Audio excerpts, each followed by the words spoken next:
سعید بن مسیب سے کسی نے پوچھا کہ بر الوالدین، والدین کے ساتھ حسن سلوک کی تمام آیتیں میں نے سمجھ لی ہیں.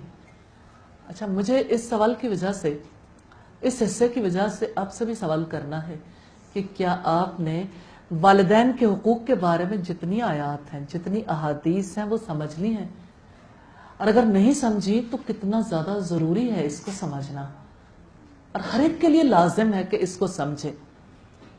اس نے یہ سوال کیا تھا کہ قرآن حکیم میں یہ بات جو آئی ہے وَقُلْ لَهُمَا قَوْلًا كَرِيمًا، کہ ان دونوں کو قول کریم کہو، تو یہ بتائیں کہ قول کریم کس طرح ہوگا؟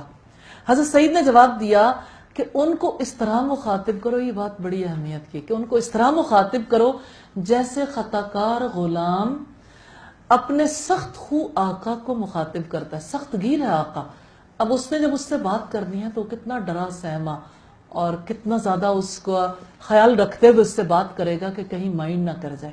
تو اپنے والدین کے ساتھ اتنا زیادہ ادب کا لحاظ کر کے بات کرنی. اور آج بچوں کا یہ حال ہے کہ کر کر کے منتیں تیری عادت بگاڑ دی، دانستہ ہم نے تجھ کو ستمگر بنا دیا. یہ اسلامی تعلیمات سے دوری کی وجہ سے، نہ اللہ کی کتاب سے ماؤں کو واقفیت ہے، نہ اولاد کو، نہ رسول اللہ صلی اللہ علیہ وسلم کی تعلیم سے، جس کی وجہ سے یعنی ایک نیا بیہیویئر سامنے آیا.